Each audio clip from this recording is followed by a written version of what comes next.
Hey there, how are you? How is everyone? Happy Monday.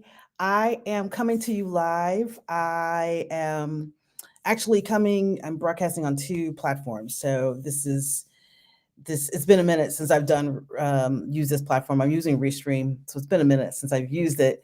But I'm happy to see everybody live February 3rd. I'm here to just kind of want to say, hey, how you doing? It's Monday. And I also want to start off a new live series just for this week to bring back an oldie but a goodie. I have not done this in a minute. I missed it all last year, but I'm bringing back my favorite things that you can use to grow your business and also to grow you. And also to talk about some things that if you haven't been following me on socials or getting my emails, some new things that are happening with me and my business. So, if you don't know me already, my name is Melissa McClary Davis. I run an agency, a marketing agency called Wise Digital Marketing, and I have been doing this for a little over 5 years, working with a lot of small businesses in the United States and in some parts of the world. And going into my fifth year, I wanted to make sure that we have a lot of ceremonial, fantastic things to do because getting to 5 years ain't easy, right? I want to share and help as many small businesses as I can. We all know that we are in a unique and interesting time. Every week is going to be interesting, especially over these next several years. And I just wanted to um, see what I can do to kind of help people shore up themselves, get themselves geared up um, to survive, to thrive, and to exceed and share and do all the great things that they have in there and in them um, over these next few years. But specifically for those who have small businesses, I have a heart for small business owners and really want to kind of help them in the areas of marketing. We'll stick to marketing, but we'll talk about some other things too, business in general, and just in general, just about like how to do this. Full disclosure, like I said, I haven't done a live in so long, but I want people just to understand and how to feel comfortable with this. There could be someone out there like yourself. You could be watching this and you've been wanting to do this. You've been wanting to go live, maybe talk to your community, talk to your followers, talk to people who resonate with you, and you haven't. And I'm just going to say, just jump right in. Jump right in. Am I prepared? Somewhat, but you know what? It's just to get started and and try to do this. I like going live. I almost like going live better than sending out and recording a video because with the video, you're really trying to be measured and you're doing a lot of editing, you know, and we ain't got time for that. Sometimes we just don't have time for that. So going live has always been an interesting thing for me. So I'm going to be I have two screens, and I'm going to talk about some of my favorite things. And every day come back because I would talk about another one. And then at the end of the week, I'm going to wrap it all up. But want to talk about things that you could use to help you thrive, to help your business grow. That's the most important thing. Right now, we all need to make sure that our business is on solid footing and that we are growing and we can thrive in 2025 and in this economy and what we think was going to happen, what potentially could happen. We all are all bracing for certain things. One of them could be high prices. The other one could be access. So let's go ahead and see what we can do in our small corner of the world to try to make it a better place for ourselves, for our community, and for our families. So let me go ahead. I'm gonna share my screen and talk about my favorite thing. I figured we'll start light, or I want to say light, but something that I think is a pretty easy way to ease into things. I'll talk a little bit about me. So some of you may know, or some of you may not know, I am a avid reader. I love to read. I have been actually chatting with my daughter, who now is starting to get into reading. Finally. But I love to read, and so it's been a little bit difficult over the years. I love Audible. I love listening to books. I think I consume probably 60, 70% of the books I consume a year is through Audible. And then the other 30, 40% is actually the written word. I have a Kindle. So yeah, of course I'm a digital gal. But I love to read. So we're gonna talk about some of my favorite books. Two favorite books this year, okay, that I want to share with you guys and have you guys take a look at it. So let's see. Let me go ahead. I'm going to put this on present mode. I'm going to talk about this first one. So you can take a look at it. If you don't know this book, if you haven't heard about this book, this is, I'm going to switch myself to make the book bigger.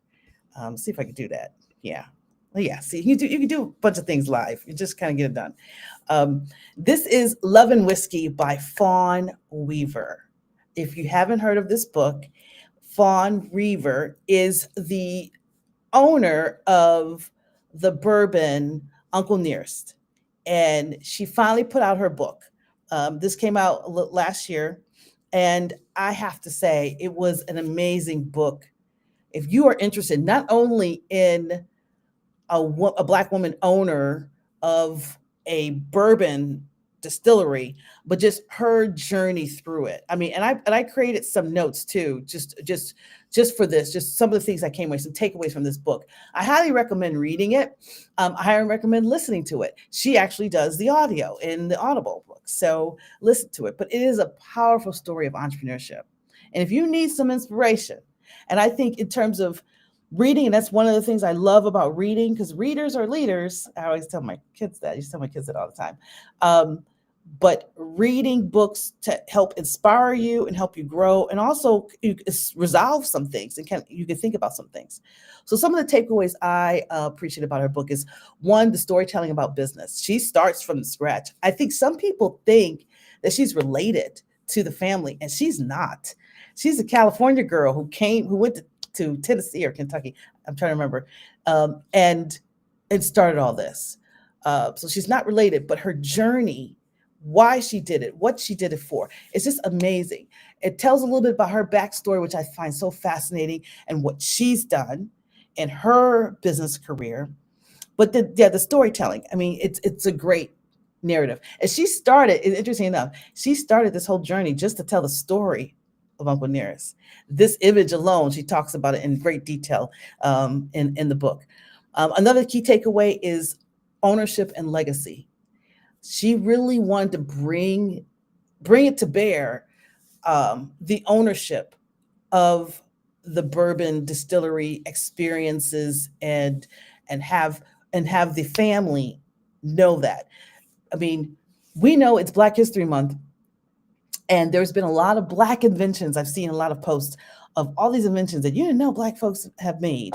And some of that is just the history, it's the American history. It's the history that helps makes this country great. And it's all history, Black history in particular, as well, because there's so many different inventions that we take for granted today that started. But one of them, especially around Uncle Nearest and his relationship with Jack Daniels, is just so beautiful. And this book talks about that in great detail. So I highly recommend that you get it. Another takeaway is her relentless pursuit of quality. Now, I know out there that that most of my past clients, that's one of the things I so appreciate about them, because they have a pursuit of quality. They want to bring quality to whatever they're doing, their product that they're selling, and make sure that it is top notch. And I'm going to put out a post on YouTube tomorrow that kind of debunks a little bit some of that. Quality should always be there, but sometimes we don't want to be strangled by it. But that's for tomorrow's post. For today, though, about what she really pursued, she wanted to make quality whiskey, and she had a pursuit of that.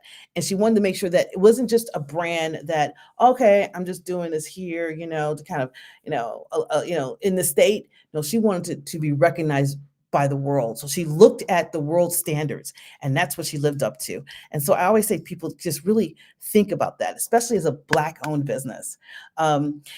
Another thing she did, she leveraged partnerships. She didn't do this alone, that's for sure. She didn't do it alone at the start. And so, to my solopreneurs out there, make sure that you leverage your partnerships. Make sure you have allies, industry experts that can help you. Understand, especially if you are a product based business, how you need to have relationships with those retailers. So, I would highly recommend that you do that. And then also just her resilience in terms of breaking barriers. I mean, she broke a lot of barriers. Just, I mean, Black female in a predominantly male industry. Obviously, I mentioned being African American. I mean, whiskey is hard. I think any type of spirits industry is very hard. It's very closed off, and she talks a lot about that and how she's overcome that. And some of it is stepping out on faith. So I highly recommend this book, especially for those who need inspiration across their product in those areas, and the dedication and the hard work that goes with this. So that's the first book. But I couldn't stop there. I couldn't just end with one book because I'm a reader. So I read a lot of books. So the other book that I want to recommend as my favorite things is definitely the book by Sheila Johnson, Walk Through Fire. Now, if anybody doesn't know who Sheila Johnson is, Sheila Johnson was America's first Black female billionaire. She and her husband started BET. And this is their story, her story, really. Yeah, no, it's her story, not his. And how she had to grow through that and through the fire to get to where she is today. It is an interesting story for a couple of reasons. One, you just don't hear a lot about her because if you're in the industry, you'll know her or you'll hear a little bit about her. But if you're not in her industry, the entertainment industry, she's not out there all over the place. She's very, if I could say, if they use the words, very mindful, very demure. That to me represents Sheila Johnson. Her story I thought was inspirational, and it really helped me in particular because she talked about like her second wave, right? She was there for the BET piece of it, but then her empire that she grew in the second wave after BET was sold, when she went through a very painful divorce. And I can relate. I have gone through a divorce, and my business has been moving in that great direction since that divorce. And so I can kind of relate to the idea of like reestablishing yourself and try to figure out who you are, as well as running a business at the same time when you go through a life event, a very traumatic life event. So let me tell you about a few takeaways about her book and from her perspective. One of the things I mentioned before is the adversity. She had some adversity coming at her, like from the jump, from the start, and reinventing herself. She really reinvented herself. I mean, I'm looking forward to going to one of her lovely hotels and complexes that she has out east. I don't know why I'm blanking on the name of it, but I'm looking forward to going to her places to stay, and how she developed them is so thoughtful. You should read it. You will read it. It's also a great listen. She does the audio of this as well. But she really talks about reinventing herself after a marriage, after selling off what was like a triumph, a successful business. What can you do next? And I appreciate that because not only you could have a career, and you could spend years, decades. That's what I did, right? In corporate. And then now here in what I call my seasoned, age of life, you could have a second career, and it could be just as fruitful. It could be even better. And it is something that you can definitely move forward towards. And so it's starting over in a sense, but it's pivoting to things that you want to do. And it's really a testament. So I appreciate that. She just definitely talked about power of ownership. The one thing that I really loved about listening to her is she was the co-founder of BET, but you never during BET, She wasn't out front as much as her ex-husband was, but she was there and she understood and she owned it. Her name was on the lease, if I can say that. So she got her due because she was actively involved on in the back end, but she was involved into that. So ownership and making sure that you keep that. I like the fact that I mentioned before she went beyond the industry, right? She's into hospitality right now. She does sports, um, film, obviously, and then she has her philanthropy that has always been her thread, I think, throughout.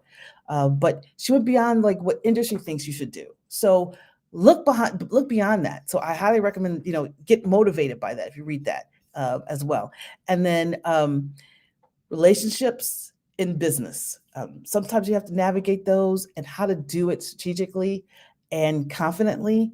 And she really kind of talks about, even though you could be shaking in the boots. So that one and just like I mentioned before, her giving back, she gave back. She gave back a lot. And I see that a lot with my clients in the community, giving back. Sometimes you've got to give before you can receive. And there's some cases where maybe you give a little bit too much, and then you really need to like stand on business for your business and understanding the power that you have with your business. So those are some of the things that I just wanted to mention about her book. I wanted to mention about Fawn Weaver's book. As you notice, these are two powerful Black women motivating business owners. And I read, sometimes I read skill set books and books that are my favorite in terms of business to help you grow, to help me grow. Because trust me, I am being inspired by this. And I want you to also be inspired by this. And I'm curious, what books that you've read, or what books would you mention a book in a comment, a good one? I'm always looking for a good list of books to read that are inspirational, motivational, and help you grow and help your business grow. I really love to know. And then lastly, let's just talk a little bit about Marketing Therapy Lab. Like I said, if you have not, you're not on my list, or you haven't seen some of my socials, I'm creating a community. It is about to launch. I'm excited about it. I am nervous about it.